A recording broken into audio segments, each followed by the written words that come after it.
Hello दोस्तों, नमस्कार। कैसे हैं आप सब? आई होप कि आप सब अच्छे होंगे, मस्त होंगे और खूब मन लगाकर पढ़ाई कर रहे होंगे।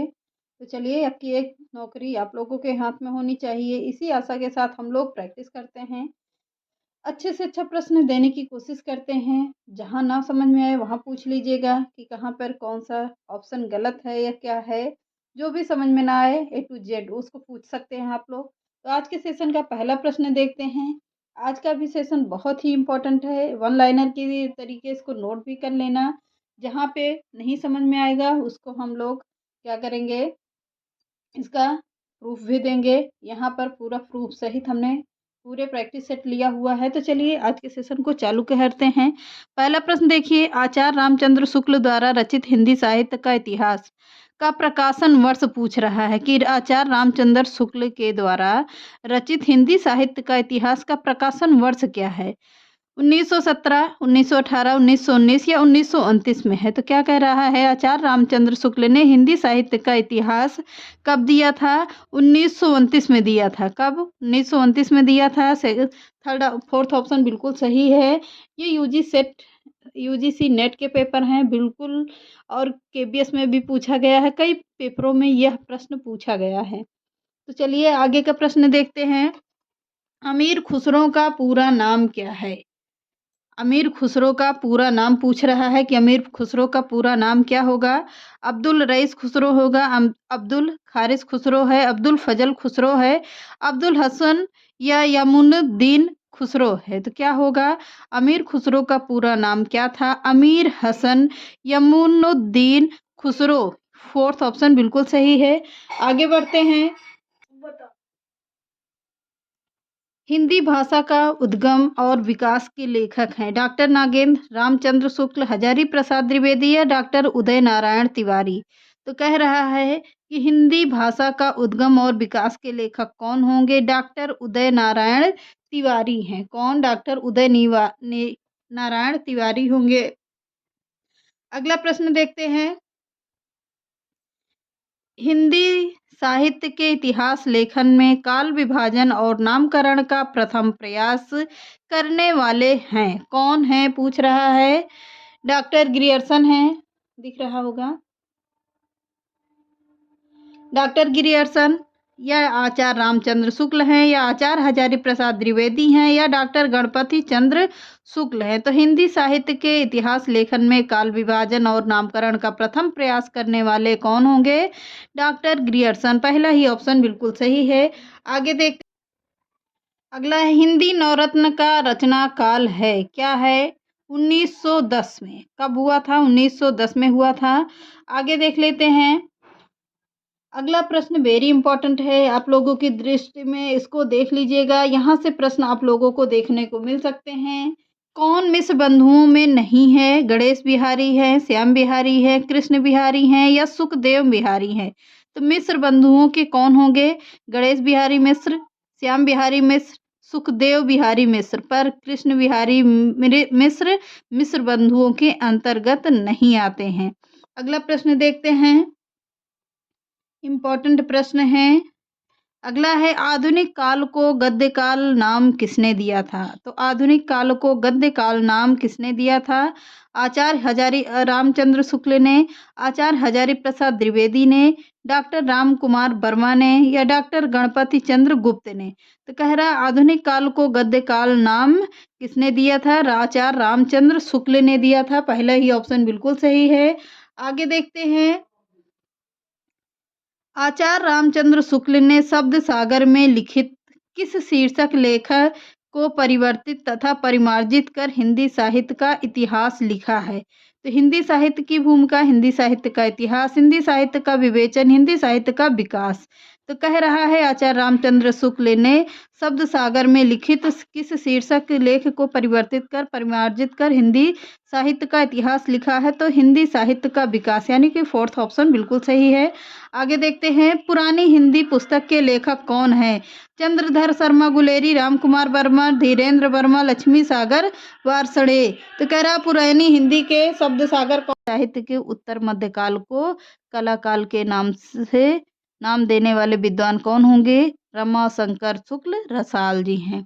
आगे देखते हैं। का विकल्प कल्पतरु ग्रंथ के प्रणेता कौन है? बृंद हैं, चिंतामणि हैं, केशवदास हैं या रसलीन हैं? तो किसकी पंक्ति पूछ रहा है? यानी कि प्रणेता यानी कि ग्रंथ किसने लिखा है? कवि कुल कल्पतरु। तो यह है चिंतामणि की। किसकी पंक्ति, किसकी रचना है? चिंतामणि की है। रस रहस्य ग्रंथ के प्रणेता हैं कुलपति मिश्र, देव बिहारी, जगन्नाथ दास रत्नाकर। जगन्नाथ रत्नाकर के बारे में कह रहा है। रस रहस्य ग्रंथ के प्रणेता कौन होंगे? कुलपति मिश्र हैं। पहला ही ऑप्शन बिल्कुल सही है। आगे देखते हैं, भवानी विलास ग्रंथ के प्रणेता हैं बिहारी हैं, देव हैं या कुलपति मिश्र हैं या भिखारी दास हैं? तो भवानी विलास ग्रंथ के प्रणेता कौन होंगे? देव की रचना है, ये देव की रचना मानी है यह है। अगला देखते हैं, अधोलिखित में कौन सा ग्रंथ भिखारी दास का नहीं है? रस सारांश, काव्य निर्णय, शतरंज सातिका या सतिका, देव माया प्रपंच। तो अधोलिखित में कौन सा ग्रंथ भिखारी दास का नहीं है? यानी कि कह रहा है कि आधा लिखा हुआ ग्रंथ किसका नहीं है? भिखारी दास का कौन सा नहीं है?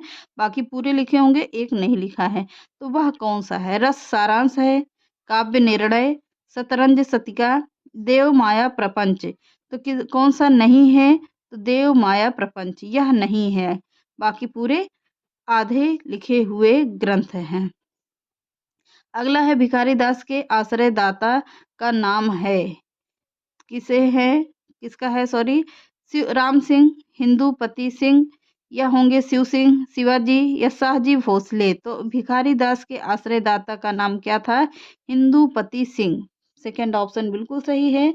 आगे देखते हैं, रस प्रबोध ग्रंथ के प्रणेता हैं रसलीन, तोष, पद्माकर या प्रताप शाही। तो रस प्रबोध के प्रणेता कौन होंगे? रसलीन है, पहला ही ऑप्शन बिल्कुल सही है।